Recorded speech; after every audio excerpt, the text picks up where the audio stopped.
Take a moment, not to fix anything, not to understand everything, just to arrive here. If you're listening to this, there's a good chance your mind feels tired in a way sleep hasn't really touched. Your body keeps going, but something inside feels flat, or tight, or quietly overwhelmed. You might not even have the words for it anymore. Just a sense that everything feels like too much, and also somehow not enough. That makes sense.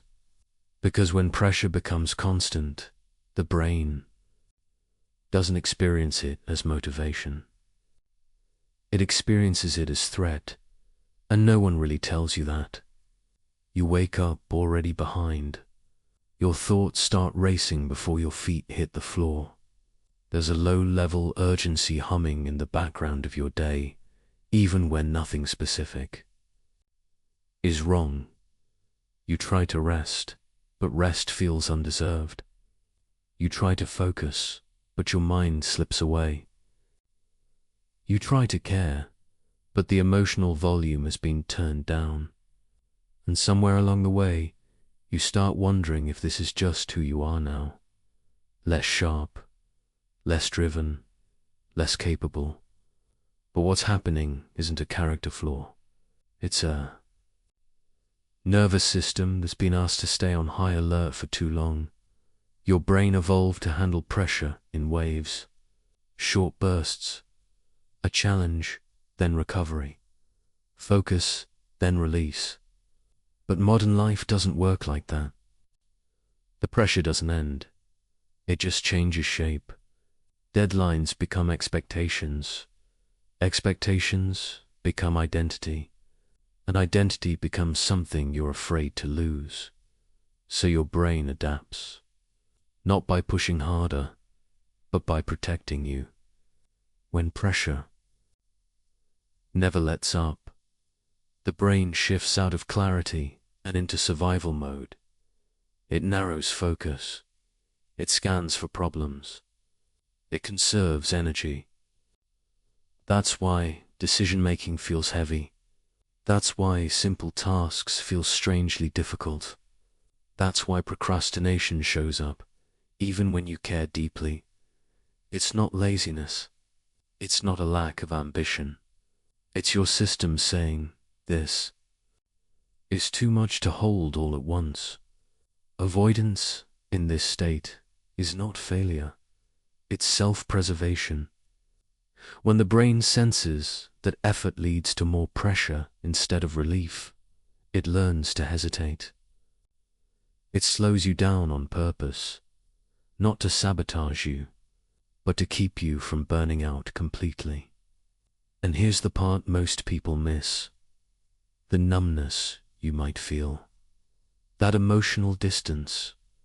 That sense of moving through life on autopilot. Those aren't signs that you don't care anymore. They're signs that you've cared for a long time without enough safety on the other side of effort. Your brain isn't broken. It's tired. And tired systems don't need discipline.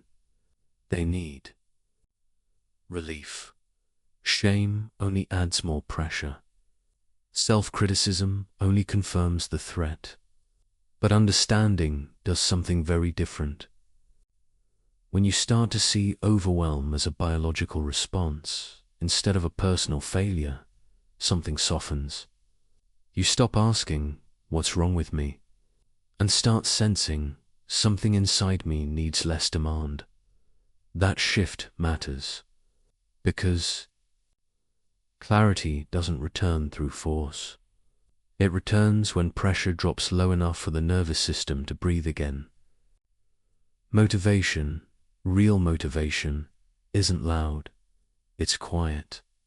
It shows up when your system feels safe enough to think beyond survival. You don't need to become someone new to feel better. You don't need to fix your personality. You need space. Space to feel without judging it. Space to pause without falling behind. Space to exist without constantly proving your worth. And yes, That's hard in a culture that equates rest with weakness and busyness with value. But your nervous system doesn't speak in cultural narratives. It speaks in sensations. Tight chest, racing thoughts, mental fog, emotional exhaustion. Those are signals, not verdicts. When you listen to them with respect instead of resistance, something subtle changes. The body begins to settle. The mind stops fighting itself. And slowly, without being forced, clarity starts to return. Not all at once, not dramatically, just enough. Enough to trust yourself again. Enough to feel choice where there was only pressure. Enough to remember that you are allowed to move at a pace that doesn't hurt you. You don't need to rush that process. There is nothing you're behind on that requires you to abandon yourself to catch up. You're not failing at life. You're responding to a system that's been asking for more than is human to give continuously. And the fact that you're tired doesn't mean you're weak. It means you've been strong for a long time. Right now, you don't need answers. You don't need a plan. You just need permission to let your nervous system stand down a little, to feel the ground under you, to exist without bracing. Even this moment of listening counts. Nothing needs to happen next. You're allowed to be here. You're allowed to be slow. You're allowed to feel uncertain and still be okay. Pressure tells you that everything is urgent. Your body knows that safety comes first. And you're already doing something intelligent. By listening to that, stay here for a breath longer than you think you should. There's no rush. Silence is not empty. It's where your system remembers how to rest.